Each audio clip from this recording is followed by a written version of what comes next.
Greetings and salutations. I hope everyone's having themselves a mighty fine day. Please like the video, subscribe, and hit the bell down to the Ghost of 13-1 series doesn't get you and you can stay notified. Now, I know that I tend to challenge you guys a lot on Tower of God, the way that you see the series, think about it, and I urge you to kind of see it from different perspectives, point of views, and not just think very surface level. And I have no problem if one of you guys also want to hold me to that same standard, hold my feet to the fire, challenge me to look at things in a different way, and also just kind of challenge my thinking, I have no issues with that. So sometimes if you have certain questions like that, feel free to ask it to me. I'll answer it, no problem. And today I'm going to be answering a question that was asked by TromFanboy77 because I think it was really well phrased, and let's hop right in. Jamaica boy, making noise. F.U.G it don't matter though. Young nigga from Canada, brought from that bullshit and go like a matador.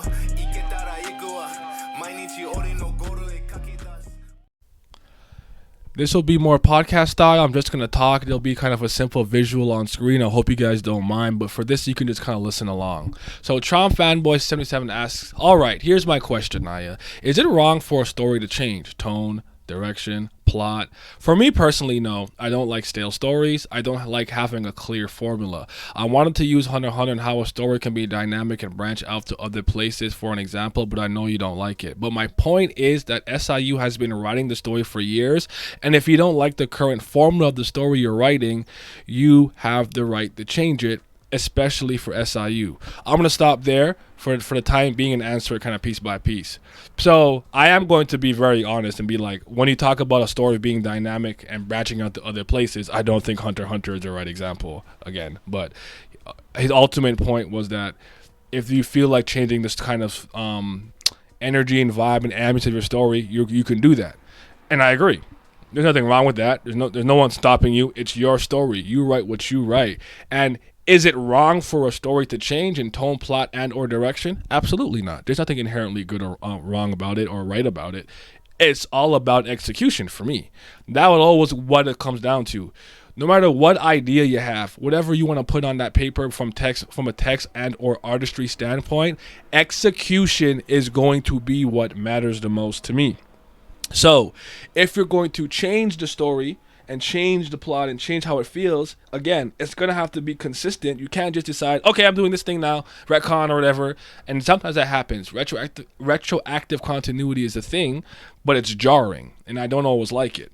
Now, the problem that we actually have, and I apologize if I didn't make this clear, isn't just that it changed. That's not the issue. That's fine. The issue is that it's not consistent with what has been built up before. The foundational pillar that he had laid with the first two seasons, it seems at odds with what's happening with the third season. Like it's fighting each other. It doesn't seamlessly blend into it. It's like it almost feels like a completely different series for a lot of us. Now, let me give you an example of something in the story that we may have thought was going to happen and didn't, and it changed, and I'm okay with it because I thought the execution was still fine. And that is Baylord Yama's story. Originally in the blog post, it was connected to another Slayer named Immort. Immort was supposed to help Yama get out of Bay Road and blah, blah, blah, and help him become a Slayer, Mad Dogs, the whole bunch of stuff there. But what we ended up getting was the story of Doom, Yama, Paul. Then it ties into Nenea, Yasracha, and Wang Wang. And I think the story of the three brothers and everything is perfectly serviceable, and it works for the story. So though in concept, I believe that other story was probably more interesting, the execution of the Baylord brothers to me is perfectly okay and serviceable, so I don't have any issues with it. So I'm not going to be like, and rage. No, it's fine. However, a lot of other things do not seem congruent with what's built up. I'm going to use a sport example now, right? So this is the kind of the equivalent of me kind of talking or hinting at, like, you know what I've been working on for the last, like, 2 seasons? What? My three-pointer. I've been working on my three-pointer. My three-pointer is about to rain down in my 3rd season in the NBA. I'm about to be hitting threes. You see me in the gym practicing. In interviews, I'm talking about it. I'm hitting at it. You know, I think I already said I'm practicing it, right? And then the season starts, and what am I doing? Layups.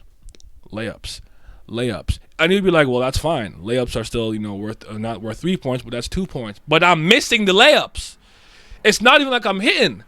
What he's doing, it's not only inconsistent with what he's built up, it's not fire.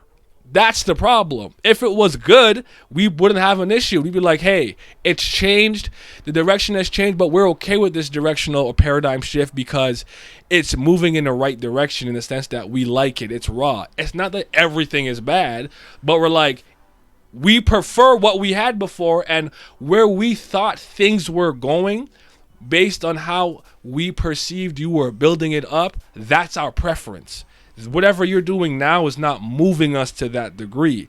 And that is what I would argue is the actual issue. It's not just a change for change's sake.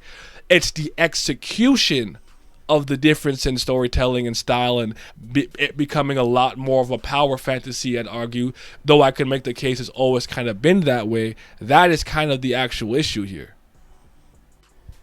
Okay, so now I'm going to continue on with the comment and the question.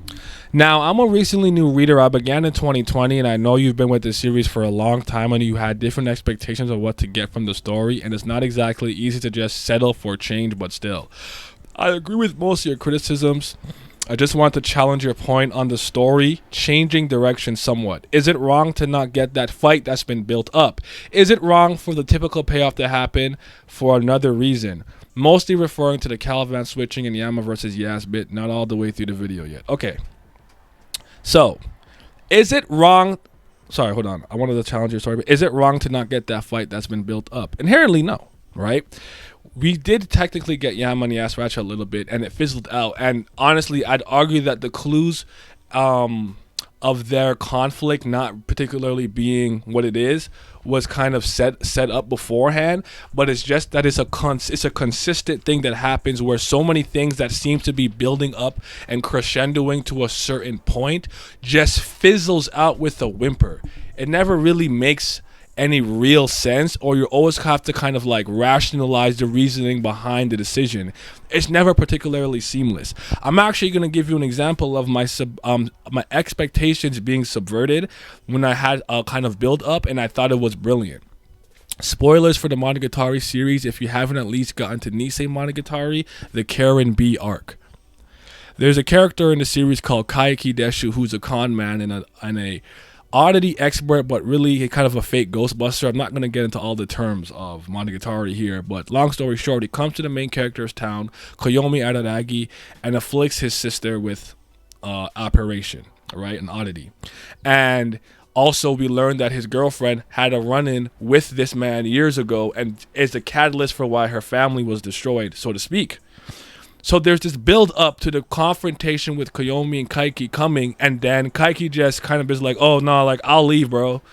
And like, wait, what? Like, no, like I made my money, I'm good, like I'm a bounce. And he just leaves. And it's like, for a second you're kind of blue balled, like, bro, where's my like climactic confrontation? But when you think about Kaiki's character and his motivations and ideals, and the fact that all he actually cares about is money, he has no interest in conflict, fighting, being like a high profile person, or engaging in conflict with teenagers, bro, he just leaves, because that is very consistent with the type of man he is and the kind of character he is. And when you see him do things after the fact, it is still consistent with that moment. That moment isn't some jarring outlier thing for him. It is very much in line with his personality and who he is, so it makes sense. The problem with Caliban is he comes across as something like very militant. He's a jihad zealot, wouldn't do this, wouldn't do that. Has something bad happen to him and decides to throw his hat in with the enemy and then kind of just throw it back out. And then it's like, it's very wishy-washy. It doesn't seem like there's any real direction behind this and real intent. It just kind of seems like things are happening for it to happen. That's my analysis and perspective. I could be wrong on that. Maybe someone sees it differently. And this is coming from a Caliban fan. I thought that, like, why build up all of that stuff with Liboric for it to go out the way it did? Now, mind you, Trauma Ray came through and there was a different issue that arose that kind of nixed that battle. But again, it's happened so often. It's not a one-off thing that happens in the series, and it's kind of annoying, especially if you could kind of recount all the times that it's gone on. So that's really the issue. It's not just because a fight didn't happen or certain moments happen.